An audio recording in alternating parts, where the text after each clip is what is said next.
Imagine you're scrolling through your TikTok feed on a random Tuesday night. As we all do. Right, exactly. You swipe past like a cooking tutorial, maybe a meme, and then you stumble upon an AI-generated pop song. And those are everywhere now. They really are. And it has this catchy synth beat, the kind of production value you'd expect from a mainstream hit. But instead of lyrics about a messy breakup or a night out, the song is preaching this ancient biblical prophecy about the Messiah. That is quite the pivot from normal TikTok content. Yeah, it's wild. And the guy orchestrating this entire digital experience, he isn't some cloistered monk or like a mega church pastor. He is a high-level capital markets portfolio manager who also happens to be a state-certified social welfare therapist. It is just a profound collision of worlds. You have this ancient yearning for divine intervention meeting the absolute bleeding edge of algorithmic content delivery. Yeah. And it's all being masterminded by someone deeply entrenched in the modern financial and psychological machinery. Well, welcome to the Deep Dive. Today, we are taking you on an exploration of a fascinating modern spiritual movement emerging right now out of Israel. It really is fascinating. It's called BABASHUVA, which roughly translates to BABASHUVA, a new world, a new reality. And our stack of sources today includes the movement's official manifesto, detailed records from their extensive digital footprint, and the highly unusual biography of its founder. We really dug into everything we could find. Exactly. And our mission here is to decode this initiative. We're looking at a deeply unique attempt to create an entirely new stream within Judaism. Yeah. Blending the ancient prophecies of the Hebrew Bible with modern therapeutic ideal. And packaging the whole thing in digital content. The sheer ambition of it is striking, Yeah. We're talking about a deliberate effort to bypass thousands of years of established religious tradition. Right. Just to speak directly to the contemporary soul using the exact same digital tools that usually distract us. Okay, let's unpack this. Because understanding what this movement is actually preaching sets the stage for, well, everything else. Definitely. You have to start with the text. Right. The central text is a book, which is also titled BABASHUVA, and it promotes the vision of Mashiach ben David, the Messiah, son of David. Which is heavy. Yeah. For anyone unfamiliar with the weight of that term, claiming the mantle or the vision of the Davidic Messiah is incredibly heavy. Historically, that is a deeply traditional Orthodox theological concept, right? Oh, absolutely. It's tied to the ultimate redemption of the world and, like, the rebuilding of the temple. The historical and theological baggage there is just massive. For millennia, the concept of Mashiach ben David has been the ultimate eschatological hope in Judaism. Yeah. And it usually comes with an expectation of strict adherence to religious law, Mm-hmm. and a highly specific exclusionary vision of the future. Right. It's not usually a casual concept. Exactly. But the text of BABASHUVA takes that heavy, ancient concept and completely reorients it. The official motto of the movement isn't about rigid obedience or apocalyptic warfare. What is it? The motto is simply, under the flesh, we are all human. Okay, I have to admit, I'm kind of stuck on this pivot. It's a big pivot. It really is. If the goal is to promote a universal message of shared humanity, why drag the concept of a Davidic Messiah into it at all? Right. Why not just write a modern, secular self-help book? Using such loaded biblical language seems like it would alienate the exact modern audience he's trying to reach with that whole under the flesh motto. What's fascinating here is that the tension is entirely deliberate. The text argues that our current era is suffering from a profound spiritual and moral depression. A moral depression, okay. Yeah, and if you look at it through the lens of a self-help book, well, a self-help book treats symptoms, right? Like stress, anxiety, bad habits, that sort of thing. Precisely. But a prophetic text attempts to treat the root disease. By invoking the Messiah, the author is signaling that humanism alone just isn't enough to cure this moral depression. We need a divine anchor. Oh, I see. Yeah, the movement's literature explicitly emphasizes that beneath all our differences, beneath the political and religious factions that divide society, there is a shared human desire for compassion, for empathy, and for connection. It's universal. Very much so. It is a call to both the people of Israel and the rest of humanity to return to God, not through esoteric rituals, but through that shared empathy. So it's essentially using the most powerful dramatic language available, like biblical prophecy, to deliver a message about basic human decency. That's a great way to put it. Let's think about this like a tech operating system, because that analogy makes a lot of sense to me here. Okay, I like where this is going. So the traditional religious landscape has had thousands of years of what I would call software There are updates. patches and expansions. Exactly. You have the original source code, the Hebrew Bible, the Tanakh, but then you have the Talmud, the rabbinic commentaries, the cultural traditions, the medieval philosophers. All layered on top of each other. Right. Over centuries, all these layers were added to tell people exactly how to live, how to wash their hands, how to observe the Sabbath. BABASHUVA seems to come along and say, we are uninstalling all those updates. They are completely wiping the hard drive of rabbinic tradition. Wow. They advocate going straight back to the source code, which is the Tanakh itself, without any of the later interpretations mediating the relationship with God. But, and I think this is the brilliant part of the mechanism, they give that raw ancient source code a totally modern user interface. The UI. Right. Instead of a severe, punishing interface, the UI is simply, under the flesh, we are all human. It takes something intimidating and makes it universally accessible. It fundamentally lowers the barrier to entry for spirituality. I mean, think about it. In a world full of societal alienation where people feel disconnected by screens and divided by politics, Yeah, everyone's exhausted. presenting an ancient prophetic antidote wrapped in a message of basic human empathy is incredibly compelling. And what's crucial is that the book BABASHUVA is actually written in a prophetic style. Wait, really? Like, thus says the Lord kind of style? Exactly. It isn't an academic essay arguing for humanism. It is an active, poetic call to action aiming to literally repair society. So, a guy decides the world needs a spiritual reset, bypasses centuries of tradition, and writes a new prophetic text. I mean, who actually authors a new stream of religion in the 21st century? It's not exactly a common career path. No. You don't just find this on LinkedIn. Well, to understand the operating system, you really have to look at the programmer. And the founder's life is just a masterclass in extreme contrasts. The movement was founded by a man named Nathan or Ben-Zvi. And his biography reads like a novel. It really does. So he was born in 1991, and his given name was simply Or, which translates to light. But when he was about 10 years old, his mother had this vivid dream. A very specific dream. Yeah. In this dream, his late grandfather, Benjamin Amba, called the boy Nathan Orr. Following that profound familial experience, his trajectory shifted dramatically. He became Orthodox, diving deep into traditional religious observance, and eventually went on to study in a yeshiva. And for context, a yeshiva is not just, a casual Sunday school. Right, it's intense. It's an intensive, rigorous academy focused entirely on the study of traditional religious texts, primarily the Talmud and rabbinic law. It is an immersive environment that dictates almost every aspect of a person's intellectual and daily life. So he was fully in it. Completely embedded. Right. To be in that world is to be entirely surrounded by those software updates you mentioned earlier. But the pendulum swings back, because he doesn't stay in that immersive world. No, he doesn't. The sources indicate that after his time in the yeshiva, he actually left traditional orthodoxy. He walked away with deep questions about religion and its true essence in his private life. But he didn't abandon faith altogether. Right. He didn't become an atheist. He landed on a fiercely held, highly specific theology. He now believes exclusively in the Tanakh. No rabbinic texts, no later commentaries. Just the original Hebrew Bible. Yeah, as the sole document with a direct connection to God's demands. That rejection of the yeshiva system is vital to understanding the movement.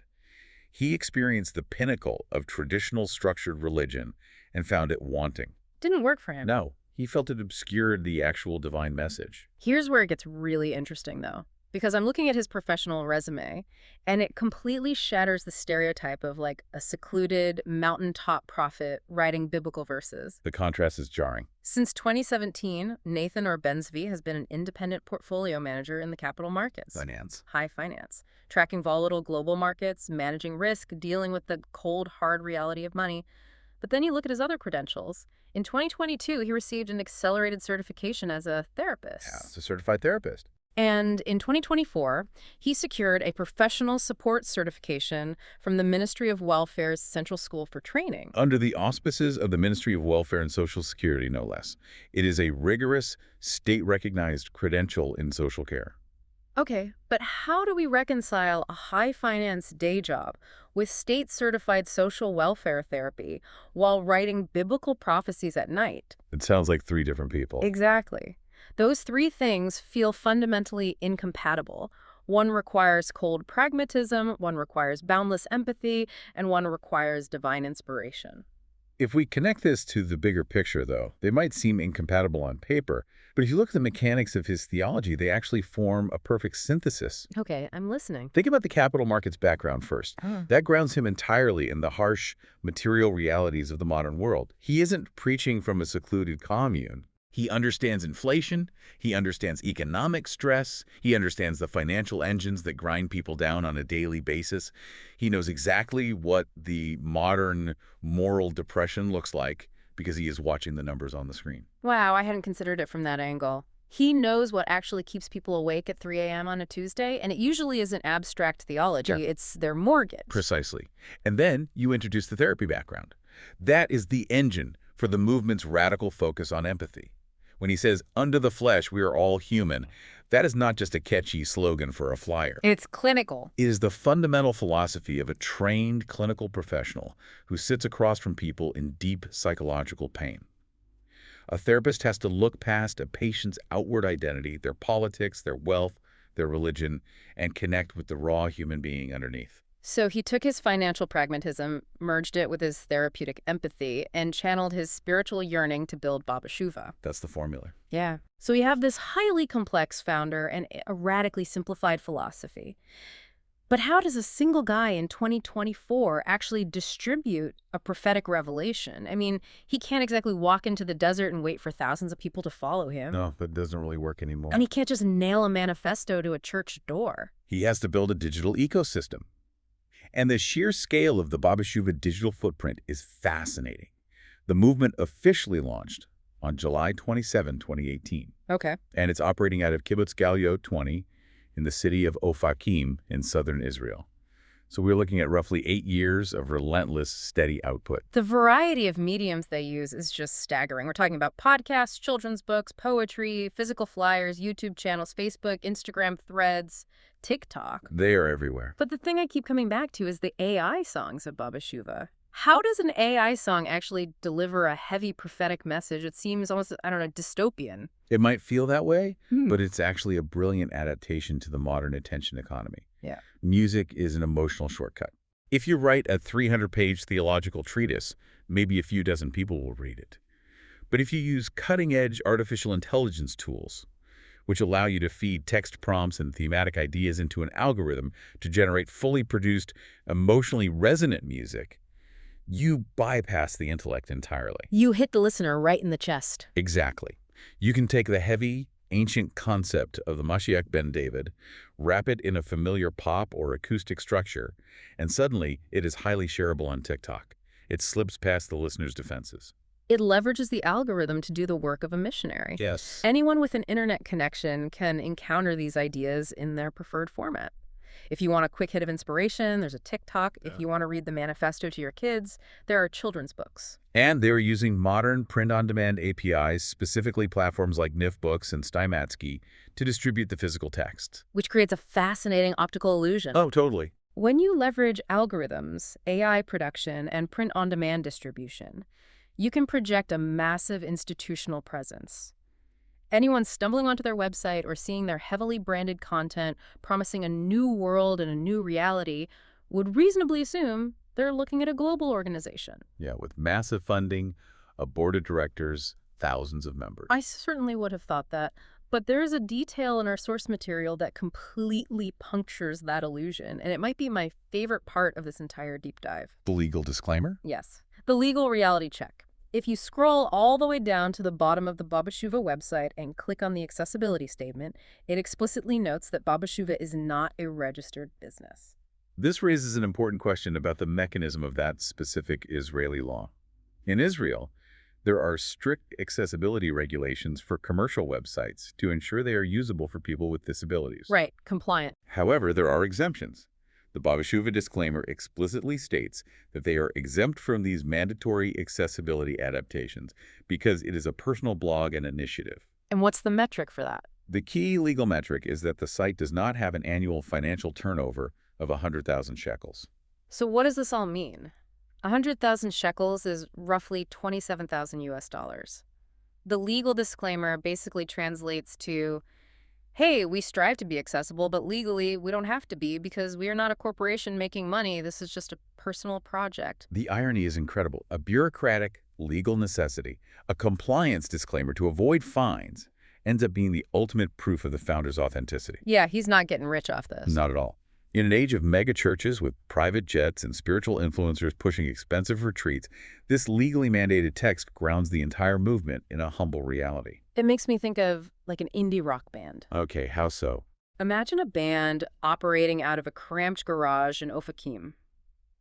They figure out how to use software to produce stadium-level anthems, they use drop shipping to sell world tour quality merchandise, and they build a digital brand that looks like they're selling out arenas in Europe. Right.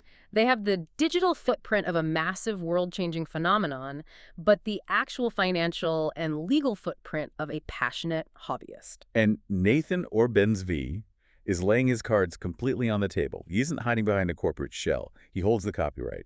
He operates the site. He's doing it all. He is actively participating in the modern economy as a portfolio manager, participating in the modern welfare state as a therapist, and running this massive spiritual project on the side without pulling in a corporate salary. It fundamentally changes how you interact with the text. If you know there is no massive institutional power behind it, no political action committee, no wealthy donors, you're forced to evaluate the ideas purely on their own merit. When you read, "Under the flesh we are all human," you know it is just one man in southern Israel utilizing every modern tool available, desperately trying to broadcast his vision of the truth to a fractured world. It completely demystifies the idea of the prophet. Historically, religious founders were mythologized. Their human struggles, their daily jobs, the way they paid their bills. It all got scrubbed out. Exactly. Erased by centuries of tradition to make them seem purely divine, untouched by the mundane world. Here, the founder's mundane reality is hyper-visible. So why should you, the listener, care about BABASHUVA? Why spend time decoding the specific movement from Ofakim? I think it serves as a vital case study of modern spiritual seeking. We hear endless statistics about the decline of traditional religion. People are leaving established institutions, synagogues, churches, and mosques in record numbers. The traditional structures just aren't holding them. Right. The software updates of traditional religion are no longer loading for a huge segment of the population. But the underlying hardware, the human need for meaning, for community, for an answer to moral depression, that hasn't changed. The hunger hasn't disappeared. BABASHUVA shows us exactly what happens next in the ecosystem. It shows us that individuals aren't just abandoning religion and becoming nihilists. They are taking the tools of creation into their own hands. They're literally becoming the DIY architects of their own belief system. Writing their own texts. Writing their own prophetic texts, defining their own streamlined theology, and building their own digital ecosystems to make sense of the chaos.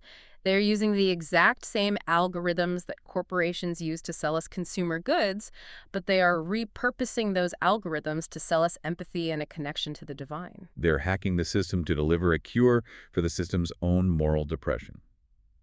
As we wrap up this deep dive, consider the profound juxtaposition we've explored today. We have a fiercely ancient, Tanakh-only belief system, stripped of all medieval tradition. Yet it is being propelled into the world through AI-generated pop music, print-on-demand APIs, and the TikTok algorithm, all carefully navigated around modern website accessibility laws. It really leaves you with a provocative thought to mull over. We always imagine the biblical prophets standing in a dusty town square, shouting their visions to a passing crowd. Classic image. Right. But if those ancient prophets were alive today, experiencing the exact same divine inspiration, would they be standing on a soapbox? Or would they be broadcasting from a personal blog in Ofakim, managing a financial portfolio by day, generating synth-pop anthems by night, and using the digital creator economy to repair a broken world? It redefines what a voice crying out in the wilderness actually sounds like in the 21st century. It is a brand new reality, all right. Thanks for joining us on this deep dive. We'll catch you next time.